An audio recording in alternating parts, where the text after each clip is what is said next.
सरकारी उदासीनता से दम तोड़ रहा है महफिल-ए-कालीन ओबरा। अपने स्वर्णिम भविष्य को याद कर आठ-आठ आंसू रोने को है मजबूर। सरकारी उदासीनता एवं प्रशासनिक उपेक्षा के कारण महफिल-ए-कालीन ओबरा का कालीन उद्योग अब दम तोड़ रहा है। यानी कि देश विदेश तक अपनी पहचान स्थापित करने वाला यह उद्योग समाप्ति के कगार पर है।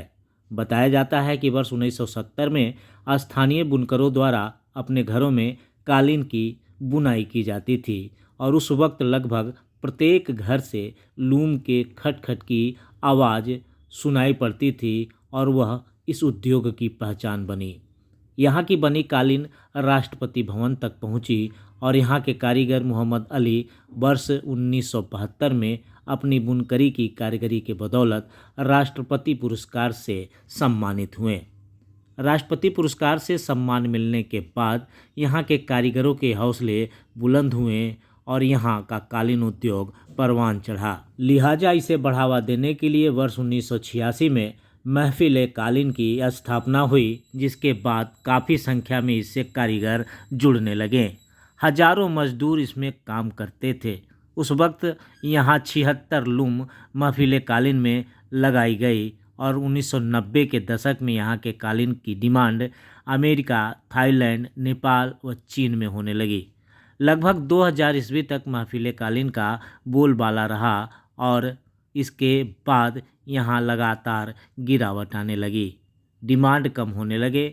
सरकार भी इसको लेकर कोई उचित कदम नहीं उठा पाई, जिसके कारण बुनकर धीरे धीरे यहाँ से पलायन कर गए। आज स्थिति यह है कि अब यहाँ के सभी लूम खराब हो गए हैं और 5 से 10 बुनकर ही महफिल-ए-कालीन उद्योग में बच गए। बाकी कुछ देश के अन्य हिस्सों में रोजगार के लिए पलायन कर गए, तो कुछ फेरी के काम से, तो कुछ खेती से जुड़कर अपनी जीविका चलाने लगे।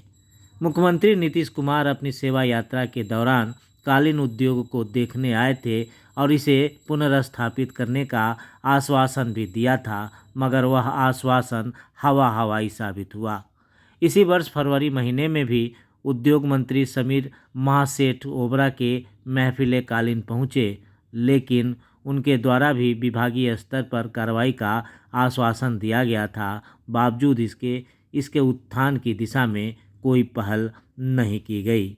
ऐसे में महफिल-कालीन उद्योग फिर अपनी पहचान स्थापित करने के लिए प्रयासरत है। महफिल-कालीन से जुड़े प्रबंधक एवं सहायक प्रबंधक इसके उत्थान के लिए दौड़ लगा रहे हैं, मगर उनका प्रयास न कारखाने में तूती का आवाज़ साबित हो रहा है।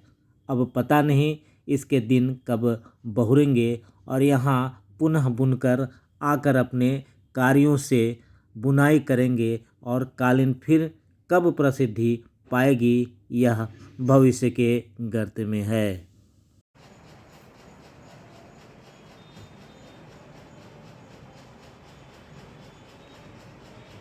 हाँ, मतलब है कि जिंदा है पहले पूरा, मतलब यही मेन था। हाँ। ओबरा की पहचान आमतौर पर देश में महफिल-ए-कालीन ओबरा से हुआ करती थी, लेकिन अब ये समाप्त प्राय होने जा रहा है। कैसे कैसे इसकी शुरुआत हुई और आज की जो स्थिति है उसके बारे में बताएं। आज इसका स्थिति ये है कि ये एक समय ऐसा था कि इस ऑर्गेनाइजेशन का इंडिया ही नहीं अदर कंट्री में भी इसका नाम बहुत उच्च शिखर पे था। और आज जो है यहाँ का उत्पाद का जो बिक्री है वो काफ़ी न के दृष्टिकोण में है। सलीना मात्र 5 लाख 6 लाख रुपए का ही सेल हो पा रहा है। एक समय यहाँ विभर हजारों एक लोग काम करते थे इस ख्याति प्राप्त लोक उपकरण के अंदर भी और अगल बगल के गांव में भी। आज ये बाजार का सिमट गया इसका कालीन का, हस्तकरघा कालीन का। इस चलते यहाँ पे अभी काम मात्र मतलब रनिंग आवर में 50 लोग ही कालीन का काम करने लायक हैं। इसके लिए सरकार को यहाँ पे ट्रेनिंग की व्यवस्था करने से फिर इसका उसी स्थिति में जा सकता है। गवर्नमेंट का पूरा सपोर्ट हो और यहाँ पे आधारभूत संरचना और तकनीकी विकास की यथा अभाव रही है, ये भी एक कारण ये ऑर्गेनाइजेशन को धीमी गति पकड़ने में मुख्य कारण है। अगर पहले यहाँ कितने लूम थे और अब कितने हैं? अभी लूम जो हैं पहले यहाँ पे 76 लूम थे, अभी भी यहाँ पे 55 से 60 लूम हमारे यहाँ लगे हुए हैं। लेकिन काम कितना हो रहा है? काम मात्र यहाँ पे अभी 10 लूम पे ही हो रहा है। क्या कारीगर नहीं मिल रहे हैं? नहीं, कारीगर मिल रहे हैं, लेकिन उनके द्वारा बनाए गए उत्पाद का बाजार नहीं भरपूर मात्रा में मिल पा रहा है। तो ये तो बताया जाता है कि भदोही बाजार है इसका। भदोही बाजार नहीं है, बाजार यहाँ इंडिया में ये हैंड नोटेड कारपेट का मात्र 35% ही लोग परचेजर हैं। बाकी अदर कंट्री में इसका एक्सपोर्ट होता था, बट अभी एक्सपोर्ट का काम काफ़ी कम हो गया है और होता भी है तो यहाँ से भदोही जाता है, भदोही से फिर एक्सपोर्ट होता है। तो वहाँ के भदोही के जो भी बड़े बड़े एक्सपोर्टर हैं वो यहाँ काम इसलिए नहीं कराना चाह रहे हैं कि यहाँ के जो वीवर्स हैं उनको तकनीकी जो है वो काफ़ी पुराना हो गया, उनको अपडेट ट्रेनिंग नहीं मिल पा रहा है। जो जिस तरीक़ा से का उत्पाद बनाने से आज मार्केट है उस तरह का ये लोग को ज्ञान नहीं है, उस तरह का कालीन का वीविंग करने का। आखिर सरकार उदासीन क्यों है इसके प्रति? उदासीनता का कारण ये है कि आज के तो दौर में हर एक विंग में प्राइवेटकरण हो रहा है। इसके चलते यहाँ सरकार नहीं चाह रही है कि हम अपना इन्वेस्टमेंट करके यहाँ के लोग को यहाँ इस ऑर्गेनाइजेशन में नियोजित करें। ऐसा कहा जाता है कि यहाँ की जो कालीन है वो राष्ट्रपति के कमरे का शोभा बढ़ा चुकी है, राष्ट्रपति भवन का शोभा बढ़ा चुकी हैं, और यहाँ के जो कारीगर थे वो राष्ट्रपति पदक पुरस्कार से भी उन्हें सम्मानित किया गया था। क्या है पूरा मामला? मामला ये है कि उस समय यहाँ के मोहम्मद अली मियाँ नेचुरल रंग से, प्राकृतिक रंग से कालीन बनाकर और बेचा करते थे। तो वहाँ जब एग्जीबिशन में गए तो वहाँ पे कुछ लोग आए तो बोले कि इस तरह का कालीन यहाँ पे बनता है, तो वो फिर बात आगे गई तो वहाँ तक गई, तो वहाँ पे इनका जो कालीन है उसको वहाँ मंगवाया गया और वो सबसे बढ़िया उस समय का उम्दा कालीन था, इसलिए वहाँ परचेज किया गया और लगा राष्ट्रपति भवन में। जी। तो उनको पुरस्कार भी मिला? हाँ, उनको पुरस्कार मिला है 1986 में, जिसका तस्वीर भी हमारे कार्यालय में लगी हुई। लेकिन इतना समृद्ध होने के बावजूद भी ये रसातल की ओर क्यों चला गया? इसका सबसे बड़ा कारण है कि समय के साथ इसका आधुनिकीकरण नहीं हुआ। समय के साथ जिस क्रम गति में हर एक ट्रेडिशनल जो कार्य हैं उसमें विकास होता गया, उस तरीके से इसका भरपूर विकास नहीं हो पाया, जिसका मूल कारण यह है कि यहाँ की जो सरकार हैं वो नहीं सपोर्ट कर पा रही हैं ये सब ऑर्गेनाइजेशन को। ये एक धरातल के रूप में भी अगर इसको रखा जाए तब पर भी ये पूरा इंडिया का मतलब हस्त निर्मित कालीन के लिए पूरा बिहार में अभी यही एक ऑर्गेनाइजेशन है जो कि हस्त निर्मित कालीन का निर्माण करती है। और यहाँ बनने से लेकर फिनिशिंग तक अगर सरकार सपोर्ट करे और संवर्धन जो ऑर्गेनाइजेशन है, जो एक्सपोर्ट का काम हमारी सरकार के अंडर से होती हैं, अगर उससे इसका टाई अप करवा दिया जाए तो ये डायरेक्ट ये ऑर्गेनाइजेशन, ये संस्थान एक्सपोर्ट का भी काम कर सकती है, क्योंकि यहाँ बुनाई से लेकर फिनिशिंग तक का टोटल वर्क यहाँ पे अवेलेबल है, हो सकता है। यहाँ के प्रोडक्ट कहाँ कहाँ तक जा चुके हैं? यहाँ का प्रोडक्ट नेपाल भी गया है, अमेरिका गया है, थाईलैंड गया है और आपका चीन में भी एक्सपोर्ट था, लेकिन अभी तो चीन का एक्सपोर्ट बिल्कुल बंद है।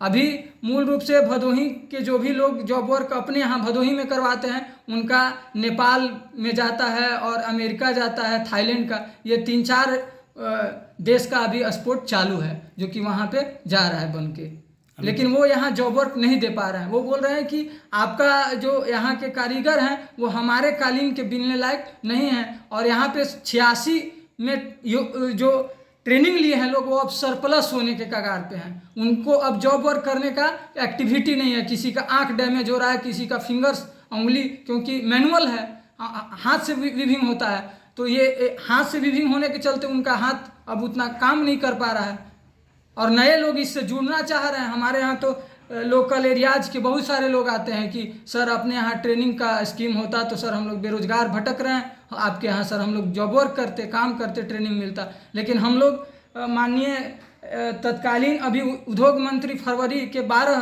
तारीख को यहाँ पे निरीक्षण भी किए समीर महासेठ सर, और उनसे हम लोग अनुरोध भी किए कि सर यहाँ पे प्रशिक्षण शुरू किया जाए और यहाँ के इसका आधारभूत संरचना को विकसित करके पुनः सर इसको उसी पटल पे लाया जाए जिस पटल पे हजारों इस गरीब और उग्रवाद प्रभावित जिले के लोग जुड़े हुए थे, जो आज बेरोजगार मारे फिर रहे हैं, उग्रवाद में संलिप्त हो रहे हैं, शराब बेचने में संलिप्त हो रहे हैं, वो यहाँ जॉब वर्क करें और अपने बाल बच्चे को रोजी रोटी को सुदृढ़ कर पाएँ। लेकिन उनके द्वारा आश्वासन के अलावा अभी तक कुछ नहीं प्राप्त हुआ है। मैं दोबारा हस्तकरघा रेशम निदेशालय के डायरेक्टर सर से भी, पंकज मैत्रेय रंजन सर से मिला, वो भी बोले कि हम विभागीय कार्रवाई करते, अभी तक कुछ नहीं हो पाया। आखिर अब इसके अस्तित्व को बचाने के लिए इससे जुड़े लोग देख रहे हैं कि कपड़ा बेच रहे हैं, सूट बेच रहे हैं, आखिर ऐसा क्यों?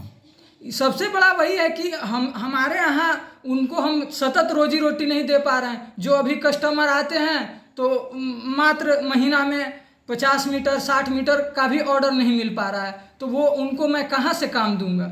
उनको सतत रोजी रोटी के लिए कम से कम महीने में 500 मीटर का जॉब वर्क मेरे पास होना चाहिए, तब मैं जाके 50 आदमी को सतत रोजी रोटी दे सकें। तो उसके लिए क्या कर रहे हैं आप लोग? अभी हम लोग ऑर्डर का काम कर रहे हैं, कुछ दरी का, कुछ कालीन का थोड़ा बहुत मिलता है काम। फिर अभी हम लोग वो जो एक्टिव उसमें लोग हैं उनको कपड़ा हैंडलूम पे कपड़ा का विभिन्न करवा रहे हैं, छोटा छोटा आसनी डोरमेट बनवा रहे हैं, जो मॉल वॉल में या फिर लोकल सेल होता है उस तरह का प्रोडक्ट में उन लोग को हम लोग अभी जिंदा रखे हुए हैं। लेकिन वो भी अब बोल रहे हैं कि सर अब जब यहाँ पे मुख्यमंत्री महोदय का निरीक्षण हो गया और कुछ नहीं हुआ, फिर बराबर मंत्री लोग सर लोग आते हैं, हम लोग मीटिंग में आते हैं और उसके बाद भी कुछ नहीं हम लोग को हो रहा है, तो हम लोग तो अब किसी लायक नहीं हैं। धान की रोपनी भी नहीं कर पा रहे हैं, ना फेरी कर पा रहे हैं, कुछ नहीं कर पा रहे हैं। अब तो एकदम मतलब रोटी के लिए वो लोग तबाह हैं। क्या नाम हो गया आपका? मेरा नाम विकास रत्नम हो। क्या है आप यहाँ सहायक प्रबंधक के पद पे पदस्थापित है। मैं राजनंदन प्रसाद, प्रबंधक से सचिव। हमारा जो अपना यहाँ का अनुभव है कि पहले जो लोग ऑर्गेनाइज इसको किए तो उसमें सरकार इसको संरक्षण देती थी और जो अधिकारी लोग थे उसको प्रोत्साहित भी करते थे। यही वजह था कि शुरू में ये सब कालीन उद्योग या महफिले कालीन का एक नाम था। एक जिला के लोग या बिहार राज्य के लोग या देश के लोग इसको जानते थे कि यहाँ का बुनकरों का के द्वारा जो निर्मित कालीन है उसकी गुणवत्ता खुद विकास यात्रा के क्रम में माननीय मुख्यमंत्री ने भी सराहा और यहाँ पर कहा कि यहाँ का गुणवत्ता भदोही के जो कालीन है उससे हमारा कम नहीं है।